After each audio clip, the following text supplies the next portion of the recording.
Love is a high-risk behavior. Hi, everyone. Welcome to the podcast, High Risk for Heartbreak. I am your host, Christina, and I am so glad you decided to join me today. If it is your first time here, I want to welcome you to the space and just thank you for dipping your toe in the water to see if the temperature is right for you. For those of you who have been here before and you are a return investor in this space, I want to thank you guys so much. And I want to share something very, very special. A friend of mine yesterday sent me a screenshot of her Spotify playlist, and I was on her top 5 podcast listens, and I was just like, wow, tear. Thug tear. I was just ecstatic because it's not really about me. It's not me and my glory. This is about this space being a place where people feel like they can become return investors, right? Return investors, investing in yourself, investing in becoming high risk for heartbreak, but also that the content is good enough to want to return. I work very hard, obviously, on this, and I know that it's for a specific set of people, but I just thank those of you who have given me feedback along the way and have told me how things have impacted you. It does not fall on deaf ears. I just want you to know that. So to my sister friend, thank you, girl, so much. That warmed me, and that just continues to encourage me to make content as we move forward. So thank you guys so much for being supporters here. So what I want to say is the last few episodes have been extremely heavy. I know they've even been heavy for me as I've been writing them. Some of them were very arduous to write because of the nature of the content. And it's a beautiful thing to be able to go there and to be able to tap back into those spaces that aren't necessarily living in the present for me, to be able to bring to bring a wholeness to the things that I'm talking about, and to bring some perspective to the things that I'm talking about, and the things that you may be going through and feeling. So it is not lost on me that it has been heavy, and I'm going to counteract that right now. We are in the holiday season, and I am all about the holidays, as you can see, darling. I love Christmas. It is my favorite time of the year. And while it is a time of much lamenting for many, including myself, there's also some beautiful, beautiful silver linings within the story as well. So today I want to talk to you guys about a few of my favorite things about being in high risk relationships. There's a song that I want to share with you that is a very old song. I think it was not initially meant to be a Christmas song, but we have somehow adopted it to be a Christmas song. And this particular song just makes me feel so warm. So I'm going to read the lyrics to you. You tell me if you recognize it. And it goes as such: raindrops on roses and whiskers on kittens, bright copper kettles with warm woolen mittens, brown paper packages tied up with string. These are a few of my favorite things. When the dog bites, when the bee stings, when I'm feeling sad, I simply remember my favorite things, and then I don't feel so bad. Last episode, I spoke about how the holiday season can be a very depressing time for many people because of loss, because of ended relationships and trauma that we have experienced within our lives. And sometimes that leads us to not wanting to celebrate the holiday season because we don't come with the same cheer that those who have not experienced or encountered or had these same kind of thoughts and feelings have. The holiday season can be a little bit of a depressing season for many. We all have memories that seemingly resurrect during this time of the year and remind us of where we are in life, who we are with, and what is happening in our lives. We all have this snapshot moment that stands out very vividly in our mind, and maybe it's more than one, taking us back to these moments that bring both highlights and lowlights to our lives. If we really assess our lives, we all have a few things that we can say overshadow the charm of the holiday season. And I find becoming high risk for heartbreak to be a beautiful necessity. But if we're ever going to obtain healthy relationships, we need to be able to recognize the twofold side of this. Hurt and healing are both parts of the human experience. And I know you're probably sick of hearing me say it. I say it all the time, but one actually cannot exist without the other. It's important that we have support and a place of rest to bring our thoughts and to bring our emotions and to bring our conjecture. And that's exactly what this podcast space is for, is to be able to do that. It's important that we have support and a place to rest our thoughts and our hearts on the subject of healing from heartbreak in a non-cantankerous way. People are upset. We understand that. And they are hurt. We understand that by others that they were in relationships with. But now what it has led to is people are submitting to defeat in the arena of intimate relationships. People don't want to have intimate relationships, and they prefer the more surface level, from this person to this person to this person, or from this friend to this friend, throwing everything away. Becoming high risk for heartbreak is not popular because it does not have a revenge plot attached to it. Because genuine love is a high risk behavior. So people are opting for more casual forms of intimacy in relationships instead. Honestly, I can't blame them. To some degree, loving genuinely and fully feels like losing when it doesn't pan out for you. And if there's one thing that we aren't taught when it comes to relationships, it is the art of losing. We don't know how to lose well. The vulnerability that it requires to truly love another human with no tethers to prior relational wounds is a road that is very seldom traveled. I have tried it. And in case you didn't know, it's very hard to deprogram your past in a way that doesn't even as much creep into your newer and less familiar relationships. We are all conducting our relationships with this sort of partial to no trust in the other person, hampering the flow of love because someone, somewhere, some amount of days or years ago acted human, and we were not prepared for it. We didn't expect it. We lost what we believed to be, and now our present is paying arrears on a debt that we didn't even owe. The conversation is always, what do you bring to the table? Have you guys been hearing that? I know I have, and I'm definitely done with that conversation. And in many ways, I want to say that we are all bringing things to the table. It's important that we are bringing the right things, though, to contribute to a healthy friendship, to a healthy romance, and to a healthy familial relationship. In a world and a day and an age where relationships are centered around what we don't like about them, I want to add and nuance that and share a few of my favorite things about being in high-risk relationships. These are a few of my favorite things. Let's relate.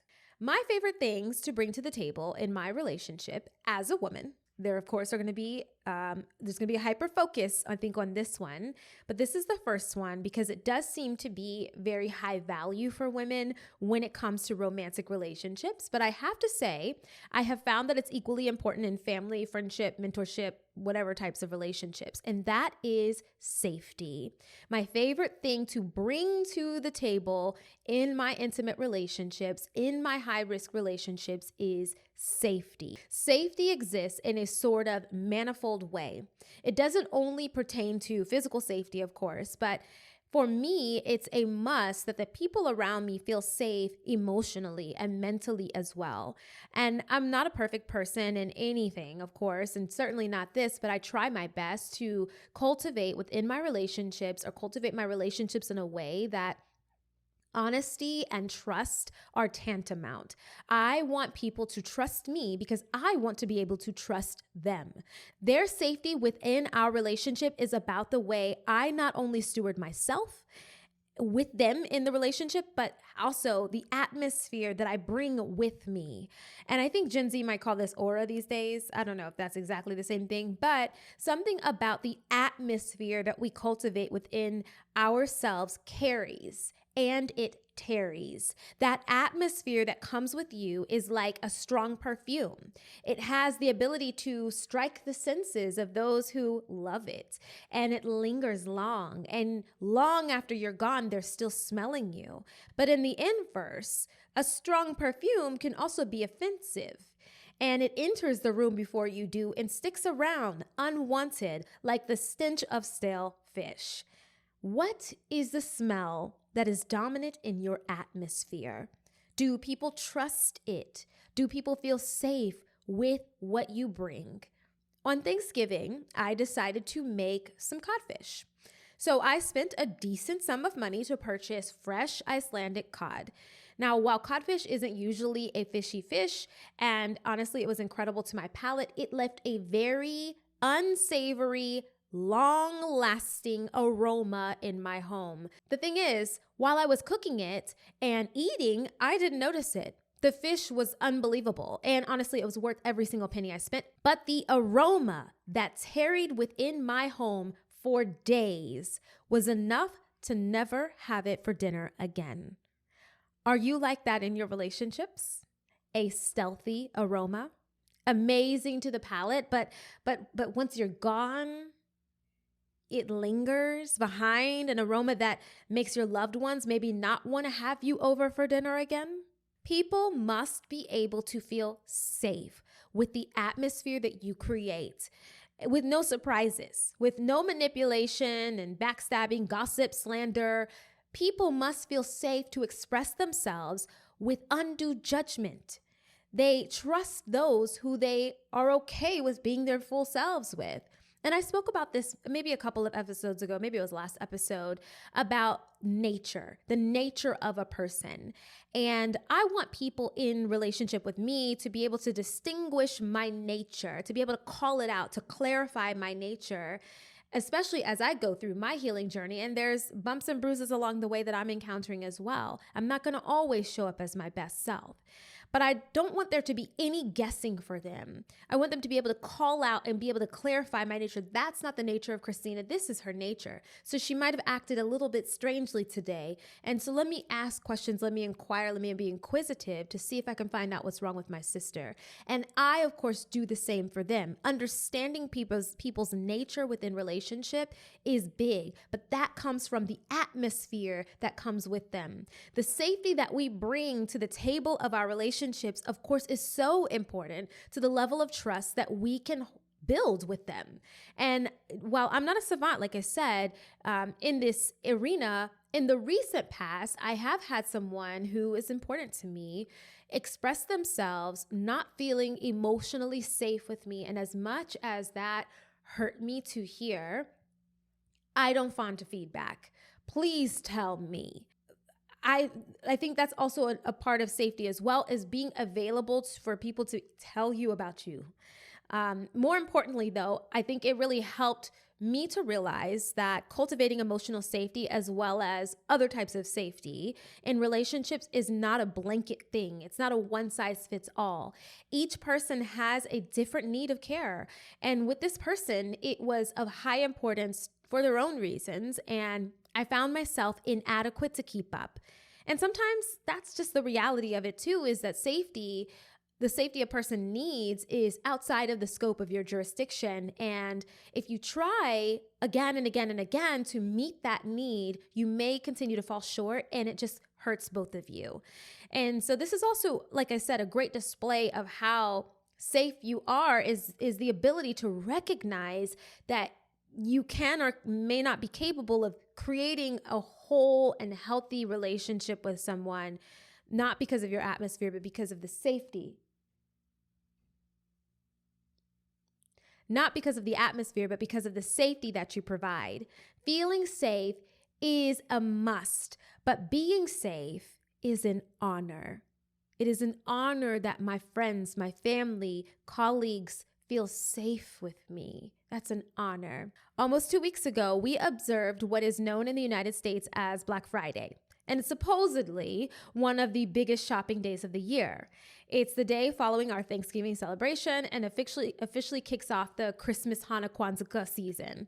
This is when the retailers, they supposedly deep discount items that we have been wanting and lusting after all year as a motivation to meet corporate Q4 sales projections. I'm just going to say it like it is because I used to work in corporate, so I know.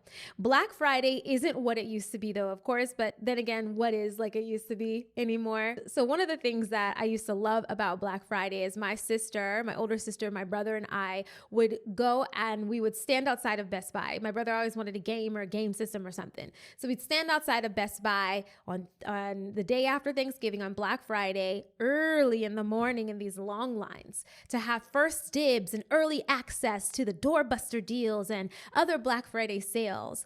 We would spend the day waiting, running, rushing, rinsing, and repeating. And a time was had, okay? A time was had.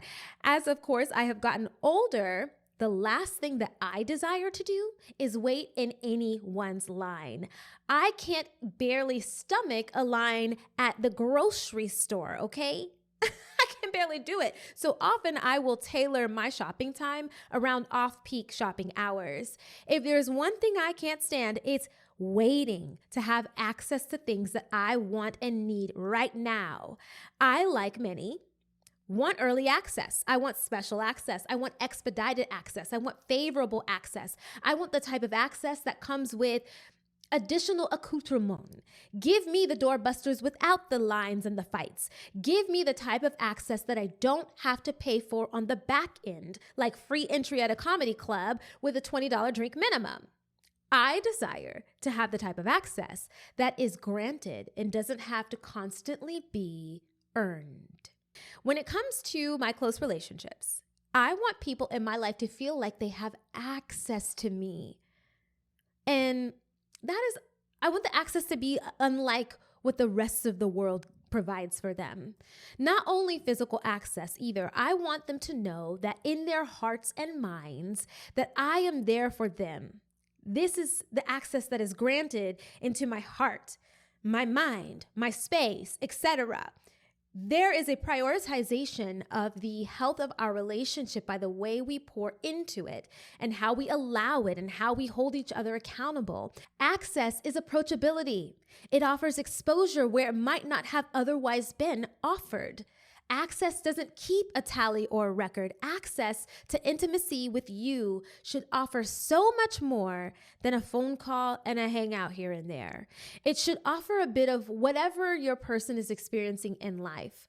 It should be distinguishably different from what others are receiving from you. So I don't give to my best friend the same way I give to my acquaintance. They're not the same. They don't have the same level of access to me. I think in season 1, I talked about relational intelligence. So my pastor has a book called Relational Intelligence, and he talks about putting people in their places. I know that sounds strange. I don't mean like put them into place, but putting people in their places in terms of order of importance and prioritization in your life. So you have your close friends. You have those people that are writers for you, and then you have medium close friends, and then you have acquaintances, cohorts, etc. And so I think I've always done that in some kind of way, but when I read the book, I clearly defined who those people were, and I realized, like, listen, the people closest to me have a different level of access. They can come in my home, whereas others cannot come in my home. There are some that I have said to them, you literally can just come. And that's not access I give to everyone, of course, and I don't think you should either. But what I'm saying is there's a difference. For instance, a mentor will give you access to all the game that they wish someone else had given them access to. They will nurture you to their level faster than they were able to get there with minimum failure or little to no trial and error. They will introduce you to those who can help further and cultivate you and expand your relationships, allowing you into their world. Again, these are my favorite things. Of course, they're not areas where I am perfect, but these areas mean a lot to me and are my favorite things to bring into my more intimate relationships. The last thing that I bring to my high-risk relationships, and is one of my favorite things to bring to my high-risk relationships, is I bring commitment. I can't believe I even have to say this, but I am not an equal opportunity employer. I don't care the style of relationship. I seek to have authentic encounters that emulate the type of relationship that God says is conducive to having a better quality of life. That's in my friendships. That could be with a spouse, parents, children, God. There is a specificity that I'm looking for within my relationships. Everybody can't get it. In that, each of them will be different, but will have the same fundamental characteristics or values because the values come from me. This means that the relationships can't be with just anyone and also need to have the type of commitment that is governed by genuine love. Genuine love is patient. It is kind. If at any point I am not able to show up in this kind of way within my relationship, or the inverse, they aren't able to show up with love in that way within our relationship, we have to reassess if the commitment is good. This is a quick tangent, but I will try my best to round it out in the end, okay? I was on a sermon study this past week with one of my mentors, and we were discussing the topic of rest or taking a Sabbath. And this has been something that has been an ongoing struggle for me. I mean, a really great struggle for me since I was in double digits, literally because my first job I had when I was 14 years old. I come from a family of worker bees. It just is the way that it is. I can work, okay? You couldn't tell me anything, by the way, my being 14 years old with a job. Long story short, it was a lifestyle of mine that I had to recognize that is very damaging, and it is out of line with what God has modeled for me. There is a reason that a couple of times a year, I feel burned out and I feel like I'm on the brink of a mental health crisis. The stress is high, but it is what it is. We are full speed ahead, okay? Resting is not an option. It is a principle. God literally modeled it in the creation of all kinds. He created rest. He created for 6 and he rested on the 7th. In this discussion, I realized that I should rest not because I'm exhausted and burnt out. I am meant to rest because what I created those 6 days prior is good. The nature of all of my work is in good standing. It's righteous and to my liking. It is in the image of God. God wants our relationships to be like all other forms of his creation, to be good in good standing, to be good in righteousness, to be in the image that he created them so that we thrive. To thrive means to grow vigorously, to develop well. I cannot see that within a relationship that I am not committed to seeing through 6 days of work, some of which will be grinding, some of which will be toilsome. I want to look at my commitment to my relational partners and say that's good because I stewarded my commitment well. I stewarded my time and my efforts well in the 6. If it's taking me 7 days and I find no rest within the relationship, when can I ever look at it and appreciate its goodness? Some of us have to take rest. We have to assess. We need to appreciate. Stop dwelling on the offenses of our loved ones and stop and assess the goodness. Rest in the goodness. We burn ourselves out trying to work out every human flaw within our relational partners. I'm here to tell you it's impossible. We aren't God. Our creation, our efforts, and management will never be perfect like his. But it can be good. And I believe a lot of us are functioning like this within our relationships these days. We're not able to recognize its goodness. We just work it. We work it to death or never even step into it. We never allow ourselves to even see the work. We never allow ourselves to rest and bask in its goodness. Or we never even take the risk in the first place. Commitment to me is a decidedness. It's clear. It's unreserved. It reconciles itself whenever there's a question of it. Commitment to me is good. And it is one of my favorite things for me to bring to my most intimate relationships. A lot of what I speak about on this platform is from a hurt place. It is for those who are also in a hurt place and desire to eventually not be. I know that is not the place many want to acknowledge or ever really want to visit, but you're either coming out of it, you're in it, or you're getting ready to go into it. Even in the hurt places, there's so much beauty and so much joy. I am living proof that those who sow in tears will reap in joy, and trouble cannot last always. You're not losing. You're living.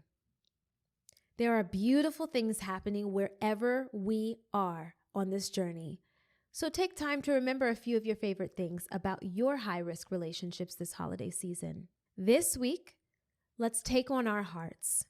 Let's rest and assess what things we are bringing to the tables of our current and future relationships. Are we carrying good things? Are we safe? Are we accessible? Are we committed? Thank you so much for loving yourself first so you can then go and love your neighbor. Until next time. Why don't you stay a little longer? You like what you like, right?